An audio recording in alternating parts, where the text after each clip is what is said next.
is the North End.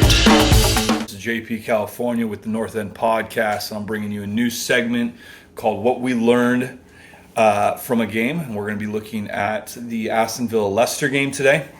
We're going to do what we learned about Villa, or what 5 things did we learn about Villa in this game. One of the first things we learned was possession ain't crap. Possession meant nothing. Villa won 2-1, and they had 43% possession. Very low number considering you're playing at home, but it didn't matter because Villa had 2 goals scored. They actually had a third one. It was chalked off to a taken ball by the keeper. Peter Schmeichel had his hand on the ball.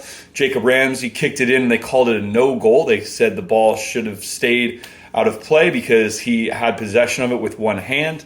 The rules are very strange on that one, but in the end, it didn't matter because Villa still won with having such little possession. The other thing we learned about Aston Villa in this segment is Stevie G's narrow 4-3-3.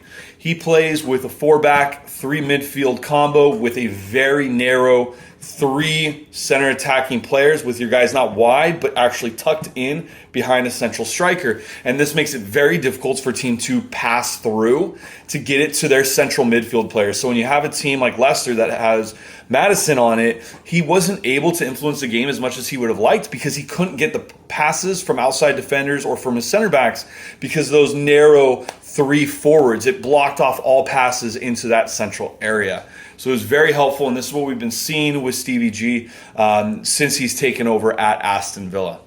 The next thing we want to talk about, our part number 3, is the reemergence of marvelous Nakamba. And it's very easy for me to say, well, he was marvelous on this game, but man, was he ever. He stepped in, won all the loose balls, never lost possession. He constantly kept the ball cycling through and getting it out to teammates so that they could then start attacks. I don't know how many times he gave it to John McGinn, and McGinn would do a big cross-field cross, and somebody like Ashley Young would take it down off their chest and start an attack.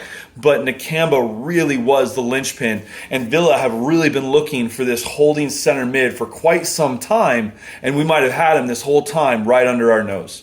But hopefully he can keep this play going. It's only been about 3 or 4 games where he's been playing really well, and I really do think Marvelous Nakamba needs to chalk up about 10 or 15 great appearances to make that spot his own. Number 4 on our top 5 things we learned about this game was Matty Cash. Holy cow, that guy was getting up and down the lines like crazy. If he wasn't just committed to the Poland national team, I would say England need to be looking at him to be giving him his starting spot. And honestly, they might have dropped the ball a little bit by letting him go to Poland.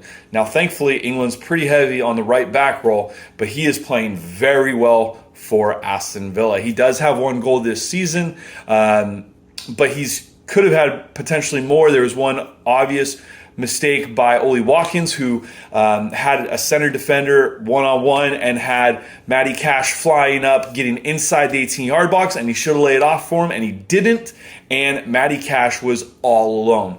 So I think Matt Cash is going to be doing very well for Aston Villa over the next few games because Stevie G really loves to see him getting up there. And the last thing that's not actually at Villa, it's looking at Leicester. Leicester, in the last 5 games, including 1 Europa game, have scored 10 goals, but they've conceded 3. They've scored 10, they've conceded 11.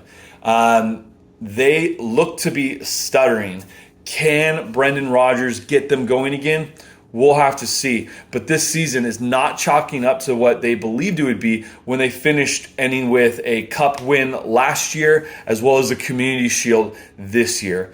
We'll see if Brendan Rodgers can get Leicester up and running again. But for this game, Aston Villa took all 3 points with a 2-1 victory. Thanks again, guys. Give me some feedback. Hit our like and subscribe button for the North End Podcast or the North End. And we hope to hear from you guys soon. Have a great one.